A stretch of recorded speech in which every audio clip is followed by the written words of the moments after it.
Bonjour à tous, bienvenue pour une nouvelle vidéo. Alors aujourd'hui on se retrouve pour la présentation de la nouvelle auto-chargeuse de Pottinger, la 7540, donc la remplaçante de l'ancienne 10010.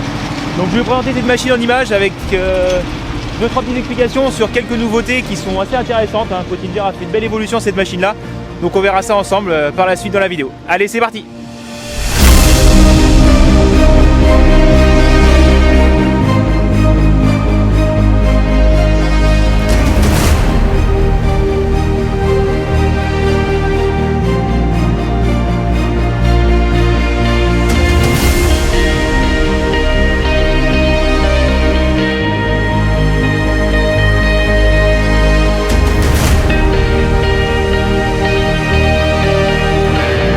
Alors on se retrouve auprès de l'auto-chargeuse là, première innovation assez visuelle, la paroi frontale qui n'est plus fixe comme sur l'ancien modèle, maintenant qui est inclinée vers l'avant. Cette inclinaison, ça permet de gagner quand même jusqu'à 8 mètres cubes de caisse supplémentaire, donc ce qui est pas mal, 8 mètres cubes de plus quand même. Cette paroi, donc, elle va évoluer lors du travail. Position de ramassage, elle va être orientée vers l'arrière de la machine pour bien compresser l'herbe. Au fur et à mesure que le tapis recule, elle accompagne le tapis, elle se remet en place.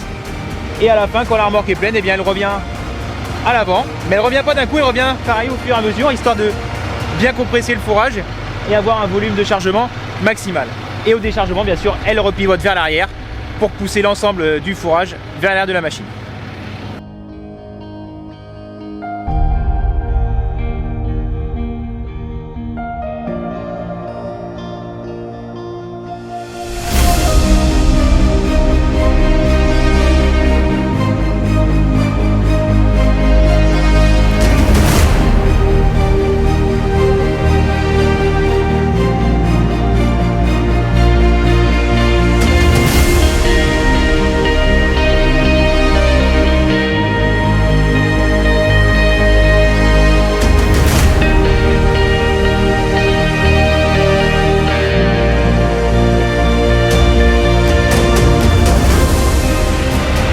Autre évolution, cette auto-chargeuse, Pottinger a revu la cinématique de sa machine. Alors, je demande au chauffeur de mettre en route la machine. Et vous allez pouvoir constater.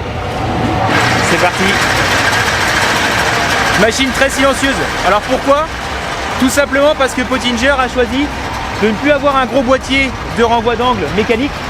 C'est la prise de force qui entraîne une première poulie. Il y a une courroie qui entraîne une deuxième poulie. Cette deuxième poulie ensuite entraîne un boîtier de renvoi d'angle pour entraîner son rotor, d'accord?